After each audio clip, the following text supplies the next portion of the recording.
Hello बच्चों, let's read the question. So the question here says, explain how and why controlled breeding experiment is carried out in the cattle.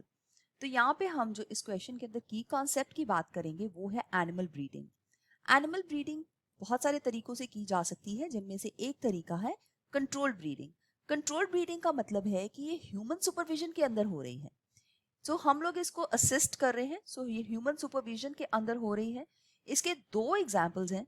Number one, हम बात करेंगे artificial insemination की। So artificial insemination एक method है और दूसरा method है MOET, that is multiple ovulation embryo transfer. So यहाँ पे दोनों मेथड्स के बारे में डिस्कस किया जाएगा और देखेंगे कि ये क्यों किया जा रहा है और कैसे किया जा रहा है। तो आर्टिफिशियल इंसेमिनेशन में हम एक सुपीरियर मेल का जो सीमन है वो कलेक्ट करते हैं। इस सीमन को हम कलेक्ट करके या तो इसको स्टोर कर लेंगे और दूसरी जगह पे लेके जाएंगे और इसको ट्रांसफर करेंगे। सो ट्रांसपोर्ट करके ऐसी जगह पे दूसरे फार्म हाउस में जहां पे एक फीमेल जो है वो हाउस्ड है, जहां पे फीमेल रहती है वहां पे उसके जेनाइटल ट्रैक के अंदर आर्टिफिशियली इंसेमिनेट कर देंगे। So this is called as artificial insemination, जिसकी वजह से हमारा ये जो सुपीरियर मेल का अच्छा वाला सीमन है, मतलब जो कि स्ट्रॉन्ग प्रोजेनी प्रोड्यूस कर सकता है, वो हम इस फीमेल के अंदर, जो कि खुद भी एक सुपीरियर फीमेल है और बहुत मिल्क पर लैक्टेशन प्रोड्यूस करती है, इसके अंदर डाल के हम लोग एक बेटर प्रोजेनी जो है वो प्रोड्यूस कर सकते हैं। सो इस एक्सपेरिमेंट का मेन एम है to produce better progeny. So this is to produce better progeny. So ये मेथड इस वजह से यूज किया जाता है। अब हम बात करेंगे about the multiple ovulation embryo transfer technology.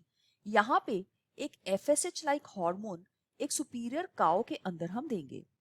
Superior cow जो कि नॉर्मली 1 और 2 एग से ज्यादा प्रोड्यूस नहीं करती थी, अब वो काफी सारे एग्स है पर साइकिल में प्रोड्यूस करेगी। इसको बोला जाता है सुपर ओव्यूलेशन। अब सुपर ओव्यूलेशन जब हो जाती है तो इसको हम आर्टिफिशियली इंसेमिनेट कराएंगे। आर्टिफिशियल इंसेमिनेशन करा सकते हैं या इसकी मेटिंग कराएंगे विद अ सुपीरियर बुल, जिसकी वजह से इसमें फर्टिलाइजेशन हो जाएगी और फर्टिलाइजेशन होते ही 6 to 8 एम्ब्रियोज जो है वो बन जाएंगे। 6 to 8 एम्ब्रियोज को नॉन सर्जिकली रिट्रीव करके, नॉन सर्जिकली इसको यहां से निकाल के हम लोग सरोगेट मदर्स के अंदर डाल देंगे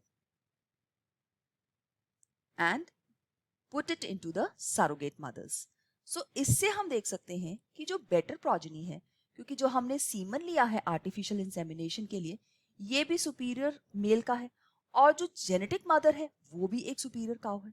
तो अगर हमने एम्ब्रियोज उससे निकाल लिए तो जो जेनेटिक मदर है इसको हम एक और राउंड सुपर ओव्यूलेशन का देके दोबारा से एम्ब्रियोज बना सकते हैं।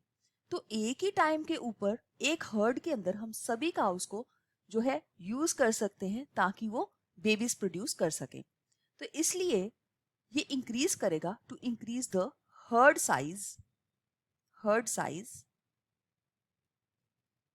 इन a very less time. So बहुत ही कम टाइम में जो हम बहुत सारी जो कैटल है वो प्रोड्यूस कर सकते हैं और ये कैटल जो होगी ये बेटर प्रोजेनी भी होगी, मतलब ज्यादा स्ट्रॉन्गर होगी और ज्यादा मिल्क पर लैक्टेशन प्रोड्यूस करेगी।